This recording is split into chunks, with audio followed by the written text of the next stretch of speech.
Shalom, selamat pagi Bapak Ibu Saudara yang dikasihi Tuhan. Kita bertemu kembali dalam acara Renungan Pagi Spiritual Life. Pagi hari ini kita akan melanjutkan pembacaan Alkitab kita yang terambil dari Yohanes 18 ayat 1-11. Judul perikop itu adalah Yesus ditangkap. Saya akan membacakan bagian firman Tuhan ini bagi Bapak Ibu Saudara sekalian. Setelah Yesus mengatakan semuanya itu, keluarlah ia dari situ bersama-sama dengan murid-muridnya, dan mereka pergi ke seberang sungai Kidron. Di situ ada suatu taman, dan ia masuk ke taman itu bersama-sama dengan murid-muridnya. Yudas yang mengkhianati Yesus tahu juga tempat itu, karena Yesus sering berkumpul di situ dengan murid-muridnya.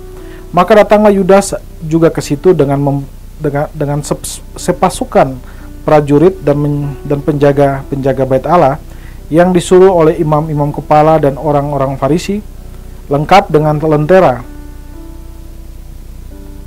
suluh dan senjata. Maka Yesus yang tahu semua yang akan menimpa dirinya maju ke depan dan berkata kepada mereka, "Siapakah yang kamu cari?" Jawab mereka, "Yesus dari Nazaret." Katanya kepada mereka, "Akulah dia." Yudas yang mengkhianati dia berdiri juga di situ bersama-sama dengan mereka. Ketika ia berkata kepada mereka, "Akulah dia," mundurlah mereka dan jatuh ke tanah. Maka ia bertanya pula, "Siapakah yang kamu cari?" Kata mereka, "Yesus dari Nazaret." Jawab Yesus, "Telah kukatakan kepadamu, akulah dia. Jika aku yang kamu cari, biarkanlah mereka ini pergi." Demikian hendaknya supaya genaplah firman yang telah dikatakannya, "Dari mereka yang engkau serahkan kepadaku, tidak seorang pun yang kubiarkan binasa." Lalu Simon Petrus yang membawa pedang menghunus pedang itu, menetakannya kepada hamba imam besar dan memutuskan telinga kanannya. Nama hamba itu Malkus. Kata Yesus kepada Petrus, "Sarungkan pedangmu itu. Bukankah aku harus minum cawan yang diberikan Bapa kepadaku?" Saudara yang dikasihi Tuhan, di dalam perikop yang baru saja kita baca ini dijelaskan tentang saat-saat terakhir Kristus bersama-sama dengan muridnya. Dikatakan bahwa setelah Yesus menaikkan dua-duanya kepada Bapa untuk murid-muridnya, Yesus kemudian pergi ke sebuah taman di seberang sungai Kidron. Di sana diceritakan bahwa Yudas yang mengkhianati Yesus tahu tempat itu, karena Yesus sering berkumpul dengan mereka dan murid-muridnya di tempat itu. Lalu dia datang dengan sepasukan prajurit dan juga penjaga bait Allah. Mereka datang untuk hendak menangkap Yesus. Lalu saudara, ketika Yesus bertemu dengan mereka, Yesus bertanya, "Siapakah yang kamu cari?" Mereka kemudian menjawab, "Yesus dari Nazaret." Kristus menjawab mereka, "Akulah dia." Maka mereka pun mundur dan jatuh ke tanah.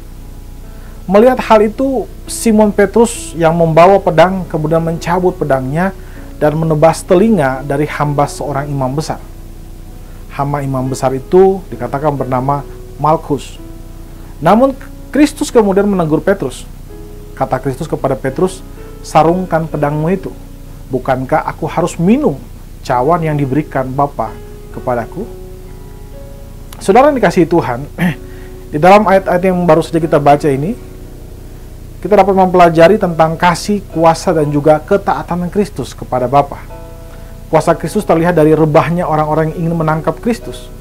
Hal ini menunjukkan bahwa Kristus bisa saja menggagalkan rencana dan usaha mereka untuk menangkap Kristus.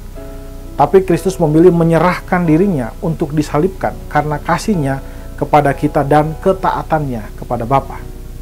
Kasih Kristus juga ditunjukkan dengan menyembuhkan telinga Malkus yang terputus akibat terkena tebasan pedang Simon Petrus.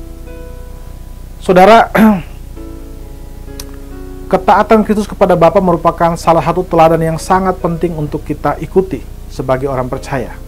Ketaatan Kristus kepada Bapa terlihat dari bagaimana cara ia memberikan hidupnya sebagai korban bagi kita.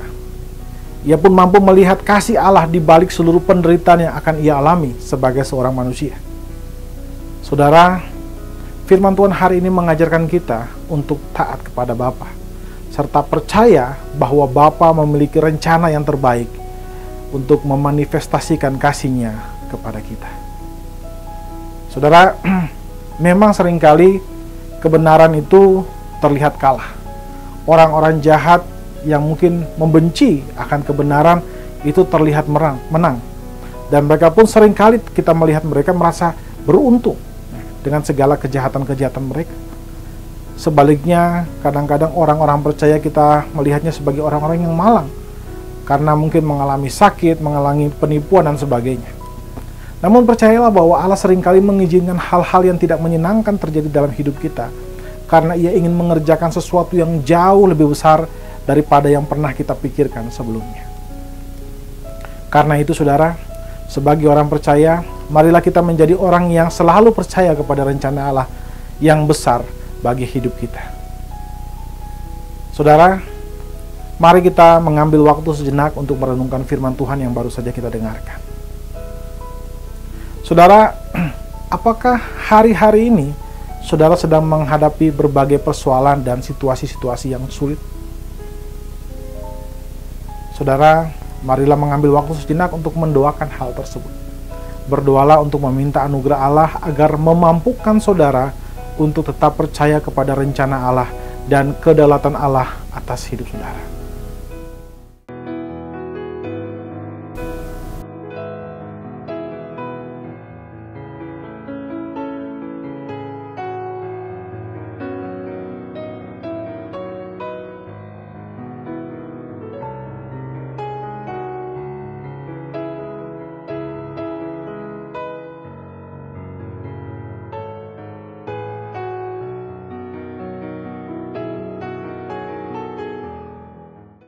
Saudara, marilah kita selalu percaya kepada rencana Allah yang penuh kasih. Mari kita tundukkan kepala, kita berdoa. Ya Tuhan Allah Bapa kami bersyukur buat kasih dan setia-Mu kepada kami. Terima kasih buat penyertaan-Mu dalam istirahat malam yang sudah kami lewati. Dan pagi hari ini kami boleh bangun, itu karena anugerah dan kasih-Mu kepada kami, Tuhan Yesus. Sekarang Bapa, kami juga bersyukur buat firman-Mu yang sudah menyegarkan kehidupan kami, mengingatkan kami bahwa Engkau memiliki rencana yang terbaik bagi setiap kami. Apapun masalah yang sedang kami hadapi sekarang, ajar kami untuk mampu melihat kasih-Mu di balik semua persoalan yang sedang kita hadapi sekarang, Tuhan. Tuhan, kami juga berdoa menyerahkan kehidupan kami dalam tangan-Mu, Tuhan. Apapun aktivitas yang akan kami kerjakan, mulai dari pagi, siang, sampai malam nanti, kami berdoa biar semuanya kami mau kerjakan hanya dengan satu tujuan, yaitu mempermuliakan nama-Mu saja, Tuhan Yesus. Dan biarlah dari hari ke hari kehidupan kami semakin diperbaharui untuk menjadi serupa dengan gambaran anak-Mu, Tuhan. Dalam nama Tuhan Yesus Kristus kami berdoa kepada Bapa Surgawi. Haleluya. Amin. Amin. Bapak Ibu Saudara dikasih Tuhan, selamat pagi, selamat beraktivitas, dan Tuhan Yesus memberkati kita semua.